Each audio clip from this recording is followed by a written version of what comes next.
I sold flowers every single morning and afternoon from a little cart perched on platform 34 at Grand Central Terminal, breathing in the mingled smells of damp pavement, coal smoke, roses and lilacs, and watching the grand old trains arriving and departing with puffing steam and echoing whistles, because it was 1950, and though the war had been over for 5 years, its shadows still clung to people. Bones and to my own, leaving me a man whose hands were rough, whose back curved slightly, and whose heart carried things unsaid.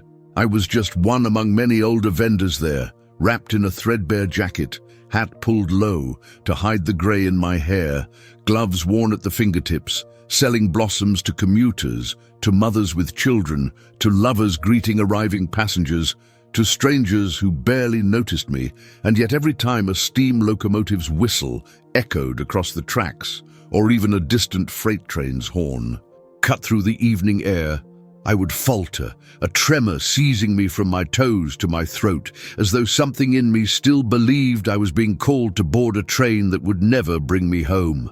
I remember distinctly the first time I was conscripted, aged 18, just when the chill of early winter crept into the lengthening nights. The morning we boarded the troop train, the platform alive with farewell tears and clutched suitcases, mothers kissing cheeks, fathers standing stiff, children staring wide-eyed. I remember the whistle shrieking overhead, metal wheels groaning, the car rocking as we climbed in with our duffel bags and our fears, and the world behind me shrinking into steam and smoke, and I thought then that I could endure anything, that hope might be strong enough to bear absence. But as the train's whistle faded into the distance, I felt fear seed itself deep in my chest and take root. So that now, whenever I hear a whistle, I feel that old seed stir, and my body betrays me, shaking with the memory of cold nights, muddy trenches, distant horizons, letters unsent, and promises broken. I had Mary, and Mary had hope. Her letters came sometimes through battered postal vans, sometimes carried by other soldiers, always scented faintly with soap, lilacs, or rain. Small miracles in the chaos, her handwriting a promise. "Return to me," she would say. "The garden still blooms beneath the old oak, the roses are waiting, the moonlight remembers your favorite bench." I held those letters like lifelines, fragile paper, ink smudged by my tears or by the night's dew, phrase after phrase like petals, words that smelled of home, of lilacs blooming in spring, of breakfasts eaten at dawn in my mother's light-filled kitchen, of Mary's voice behind screen door. Yet the war did what wars do, censoring letters, intercepting mail, making some disappear entirely, leaving silence where there should have been a voice. So I learned to cherish the ones that came, and to dread the ones that did not.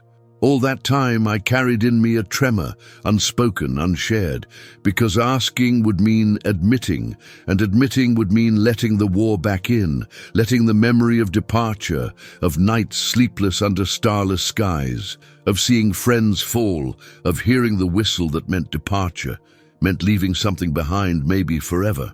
So I stayed silent about the tremble, about how the sound of a train whistle could transport me back to a platform where mothers cried and children clutched coats, to a dark boxcar trembling with cold, to nights when I believed the letters from Mary were the only things that tethered me to humanity, and in that silence I carried loss, and in that loss I lived. Then one day the child came, small, sharped, holding a single rose with petal edges soft, scent fresh, and asked, "Sir, why do you shake when a train blows its whistle?" And in that moment, as the rose pressed cool in the child's hand, as the whistle blew in the distance, I felt everything unravel, everything. The past and the present tangled, fear and love, loss and hope, all interwoven, and I realized I could no longer hide behind selling flowers, behind smiles, behind quiet mornings and steam rising off rails. I had to tell, even if only in trembling voice, because that sound had been my companion for longer than I had admitted, and its echo had shaped all the days I thought were new. If this story touches you as much as it has shaped me in telling it, Please leave a like and subscribe to the channel. That helps me continue sharing stories that inspire, move, and surprise. And now, get ready, because what comes next will change everything. I was 18 when they sent me off, a young man from a small coal town outside Pittsburgh, with snow already crusted on the rooftops, though morning was barely breaking, when I stood on the platform at the depot, mothers clutching scarves, fathers pressing last cigarettes, breath steaming in the cold, hearing the whistle of the troop train cut through the air with such a sharpness that it felt like someone had opened a wound I didn't know I still had. And when the engineer nodded, the metal wheels grinding against the rails, the car's door slammed, and I climbed in with my gear and my fear, not knowing I would be gone from home longer than any child should ever be, gone from Mary, from the lilacs in our garden, from the dinners warmed on a stove, from the laughter that came at dusk when streetlights glowed. The journey was cramped, noisy, carried in cars built for freight more than comfort, stretched across states, stopping in sidings under moonlight or in frozen stations where steam curled like ghosts. And in those nights, I held tight to the letters in my coat pocket, cold fingers tracing her name, imagining her writing in candlelight in our little house, the sound of her voice in each line, the scent of her perfume in every crease, because I believed that love, even stretched by war, might keep me tethered to something real, something human, even when everything else around me turned to smoke and steel. When the whistle sounded, I shivered. The sound was always the same: farewell, departure, unknown, terrifying. On the front, I saw frost lace the edges of my uniform, saw mud turn to slurry under boot, heard shells burst like thunder overhead, smelled cordite and blood, and coloring the dawn light was always that whistle from a distant engine, steam engines carrying fresh troops or supplies, whistle that meant hope but often also dread, because sometimes support never came, sometimes relief never came. So, times letters were delayed or lost, and you learned that a whistle is never just a whistle, but everything you feared and everything you hoped might ride upon it.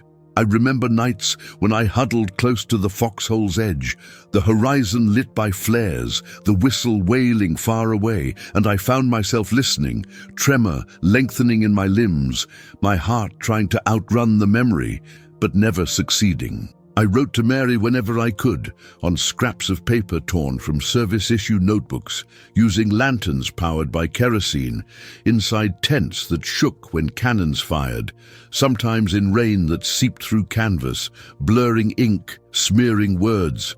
And I wrote, I heard the whistle again tonight, and I trembled, but I thought of you, thought of lilacs and your laugh, of summer evenings on your porch and the way dusk would settle soft. And I pray this war ends soon so I can come home to plant more flowers, to see your smile. Her letters came in return. Faint lavender scent, pressed petals slipped between pages, promises of lilacs blooming and moonlight waiting. Come back to me, she wrote. The garden is still ours. The rose bush by the porch still blooms under its trellis. But war has ways of stealing light. Letters arrived weeks late, sometimes torn at the edge, sometimes with stamps soaked by moisture, the handwriting smudged. Sometimes the mail simply stopped, and silence followed. A void so loud you could hear your own pulse in it, and in that silence the whistle became louder, the tremor sharper. Because when you don't hear her voice, you begin to wonder if she's safe, whether she remembers you, whether home still exists the way you left it.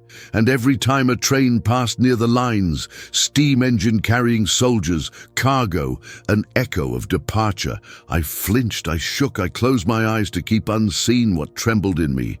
When the war finally tapered off, when declarations were made and soldiers came home, I didn't return to the same place. Pittsburgh had ripple lines of soot on its brick buildings, storefronts boarded up or newly painted, families missing someone at the table, gardens overgrown, lilacs dead or dying.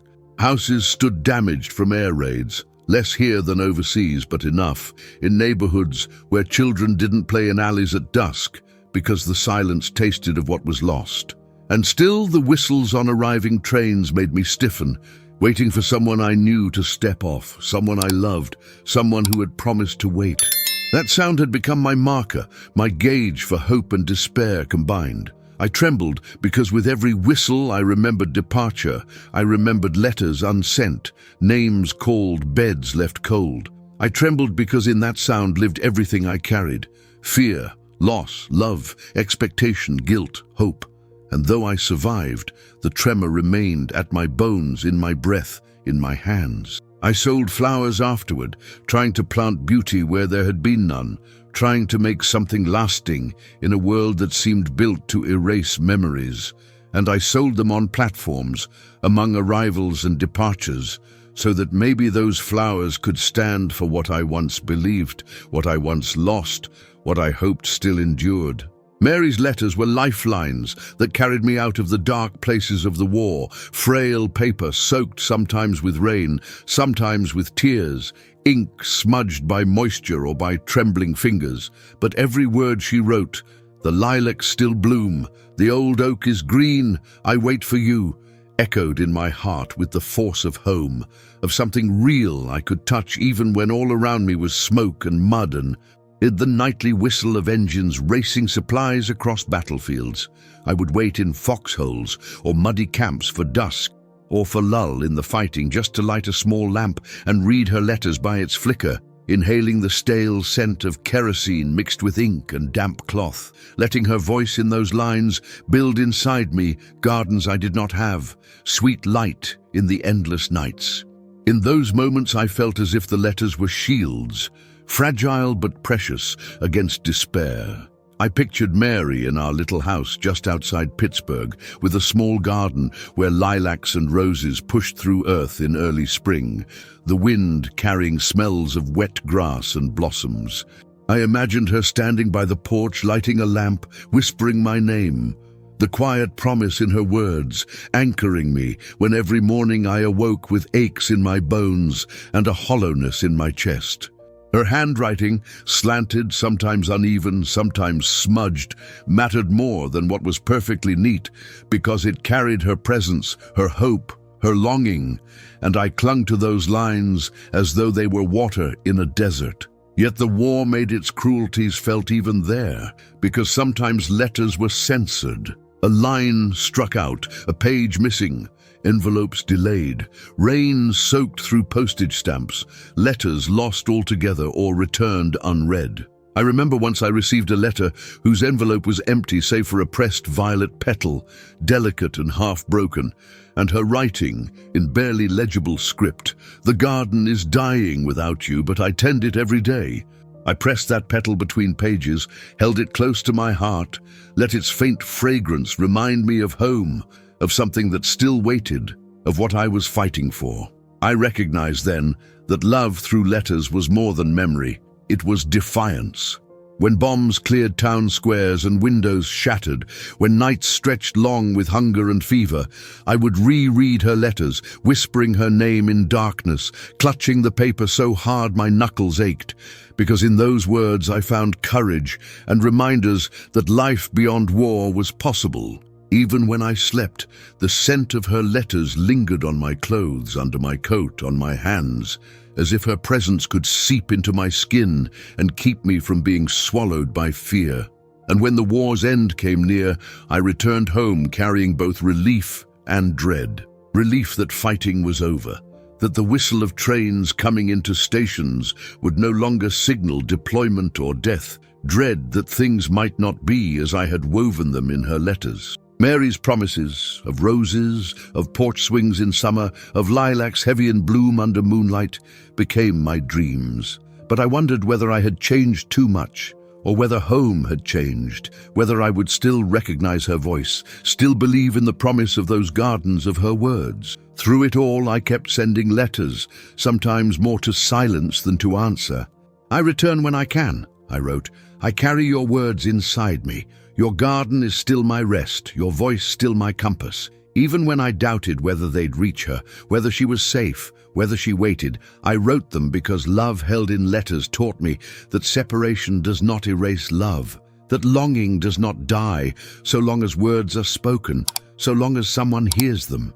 And so Mary's letters did more than comfort. They shaped me, tethered me, made me remember that war could take everything but not the truth of what we feel, not the hope that maybe, someday, I would see her smile in the light of lilacs again. I crossed the threshold of Grand Central, stepping off a grey, steel-rimmed carriage in the spring of 1946, the whistle of the arriving train lingering in my ears like an accusation, and the air tasted of coal smoke and rain-soaked concrete, because New York had changed, buildings scarred, windows boarded, the roar of reconstruction everywhere, scaffolding skirted in tarps, the smell of fresh paint, demasking soot, and familiar streets replaced by rubble, where bombs or neglect had torn away facades. Everything familiar, standing half-destroyed, as though the city itself were breathing slowly after some great wound, trying to stitch itself back together in the glare of electric bulbs and by the hands of tired men and women. The platforms looked different.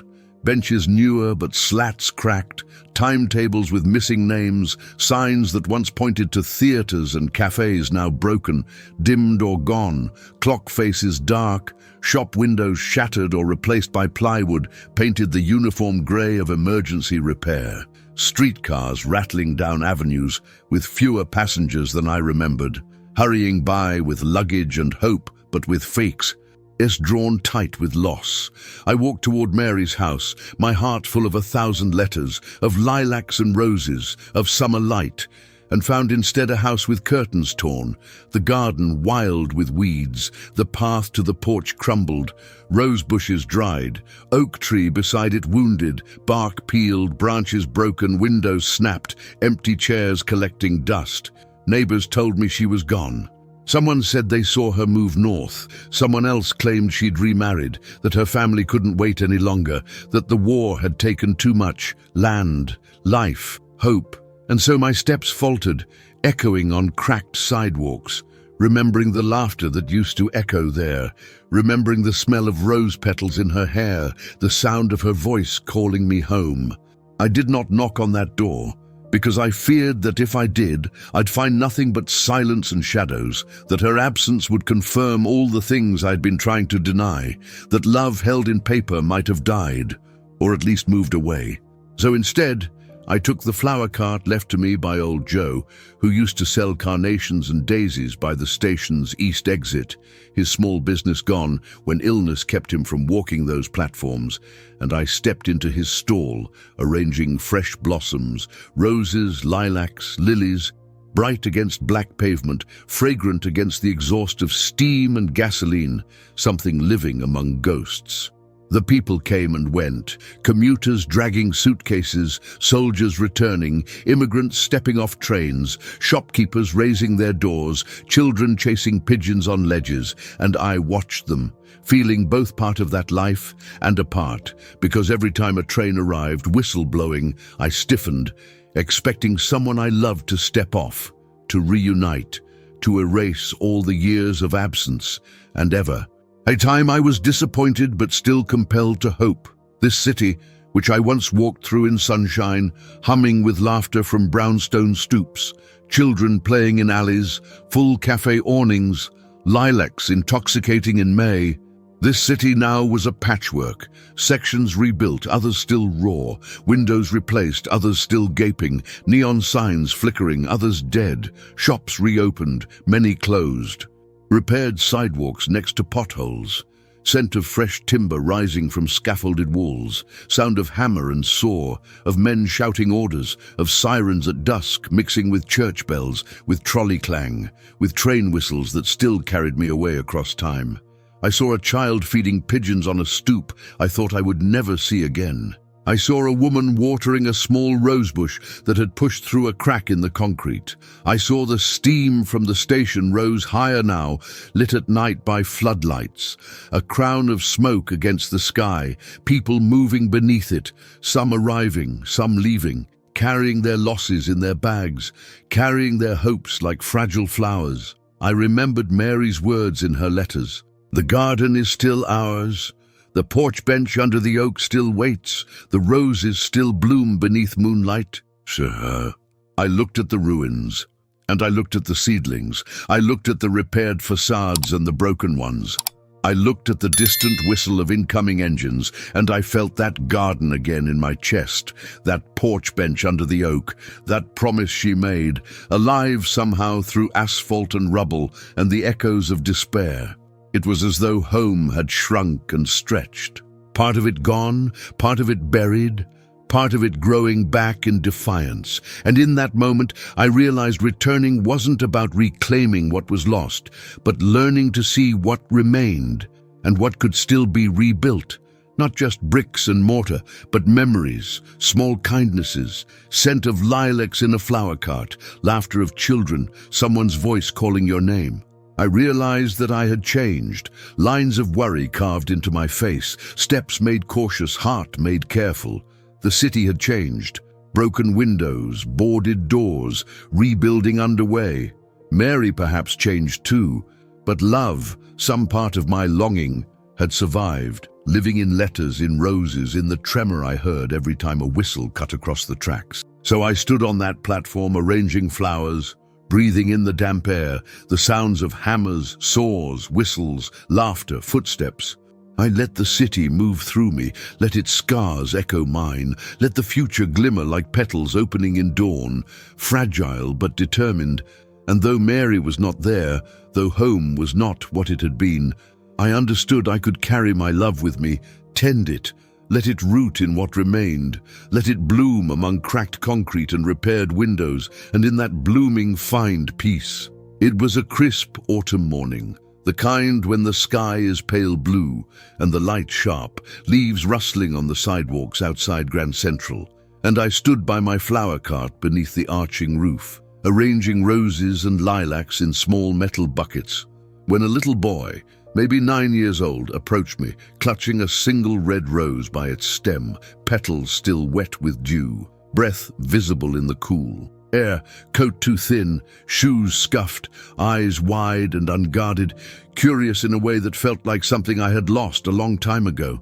He looked at my hands trembling, noticed the way I paused, the way my back stiffened, then asked, "Sir, why do you shake when a train blows its whistle?" And his voice was innocent, sharp, like a bell in the morning, and in that question I felt everything inside me converge. The war, the letters, Mary, the platform farewells, the cold nights, the empty garden.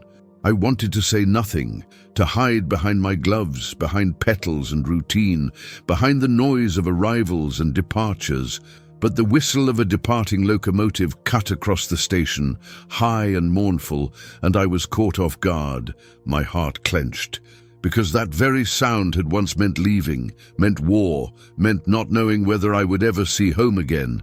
And so I found myself telling the child, voice trembling but honest, I shake because that whistle carried away things I loved, because it reminded me of leaving Mary, of cold nights in foxholes, of letters I hoped to send but never did, of promises whispered under moonlight in a garden I left behind, of fear that never fully went away. The boy listened quietly, rose in hand, watching steam curl from the locomotive, watching luggage carts roll by, watching couples hugging, families scattering, all the bustling life I used to envy while I was away, thinking that the world at home had kept going while mine stopped.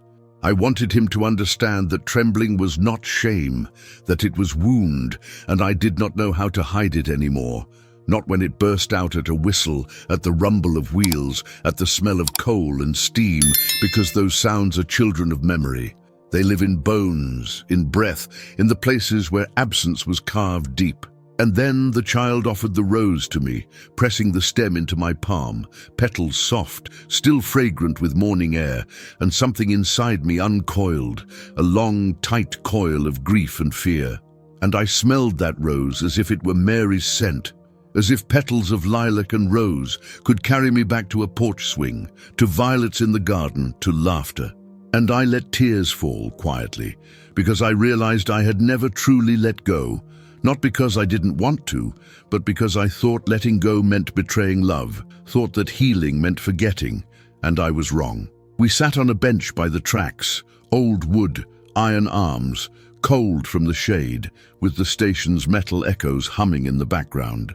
Footsteps, distant calls of porters, the echo of train whistles, the hiss of braking wheels, the vibration through the platform when cars rolled in. The boy turned to me and asked softly if the screams and bombs and nights under flares ever go away.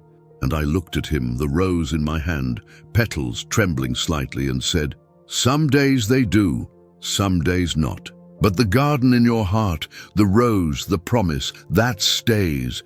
It's enough to make me rise each morning, to arrange these flowers, to face whistles, to remember." The whistle blew again, a long, piercing note, and I braced. But this time I closed my eyes and thought of Mary writing by candlelight, of her hands in soil planting lilacs, of her voice in the wind. And the trembling began, but I no longer tried to push it away. I no longer believed that silence was strength. The child watched me, waited, did not flinch as I shook. Then he smiled, small but true, and asked if I ever told anyone else. I shook my head. He said, "Thank you for telling me." The rose in my hand felt warm against my palm, fragile but alive. That night I carried home that rose, placed it in a jar of water by my window, drew out the stack of letters Mary sent, yellowed, ink faded, edges torn, some missing. I read each one aloud to the darkness. "The lilacs still bloom under the old oak. I wait for you on the porch." And then I wrote one last letter, to myself, to Mary, to that younger man who believed love could span war. It was not meant to be sent. It was meant to heal. I let the words come in trembling hand, apologies, longing, love, acceptance, promise to remember with peace. The wound reopened by a dear child's question proved to be the beginning of something like peace, not perfect, not without scar, but no longer hidden. The tremor remained, but it lost its power to shame. It became a reminder, a chord in the song of all I have lived, of all I survived, of all I love still. Because healing doesn't mean forgetting. Healing means letting the echo be part of your life without letting it break you. The station is still there, the steel arches, the marble floors, the smell of diesel and coal mingling with perfume, and the hush of early mornings when few travelers walk the platforms. Trains still arrive and depart, whistles still cut through the air, echoing through the halls, through passages, through time itself, and I still sell flowers, roses, lilacs, daisies, with hands that remember what it means to wait, to hope, to lose, to tremble. Even though I once believed I'd be forever haunted by those whistles, I've learned that they do not own me. Now I stand at the edge of tracks and let them speak, not as commanders of my fear, but as reminders of the journey I survived. Every time I hear a whistle, I close my eyes for a moment and see Mary's garden, feel lilacs blooming under the old oak, remember her voice calling me home, remember letters pressed between pages, remember petals fallen, promises whispered under moonlight, and though loss saturates those memories, love lingers, translucent, living, breathing. I kept the last letter I wrote, the one never meant to be sent, the one I addressed to no one but myself and to Mary, and to the echo of that young man who believed in lilacs, folded in the breast pocket of my coat, stained by rain, edges frayed, ink faded, but still legible. I carry it with me as a sort of relic, not of sorrow, but of affirmation, that what we love, what we miss, what we fear, can become part of what we become, not chains, but foundations. Those flowers I arrange each day are more than blossoms. They are an offering to what was, to what is, to what may yet be. Lifelines strung between past and present, hope carried in petals, beauty resisting oblivion. I no longer flinch at every whistle. Sometimes my body trembles, yes, but now I let it tremble openly, because shame is the silence I refuse. I speak, I remember, I allow the echoes to pass through me so they do not remain trapped in bones but transform into gratitude for having survived, sorrow for what was lost, love for what remains. I have become part of the station's rhythm. Arrivals and departures, reunions and goodbyes, the clatter of suitcase wheels, the damp smell of winter mornings, the laughter of children, the tear of partings, the comfort of seeing someone disembark, someone familiar, someone beloved. If this story touched you, if it made your heart ache or your breath still for a moment, please leave a like, subscribe if you want more stories like this, and share what you remember, what you hold on to. Because our memories matter, our courage matters, our love that outlasts absence matters. True stories like this one deserve to be heard, deserve to resonate, deserve to remind us that even when life breaks us, we can still bloom again. We post new stories every day, real lives, real love, real loss.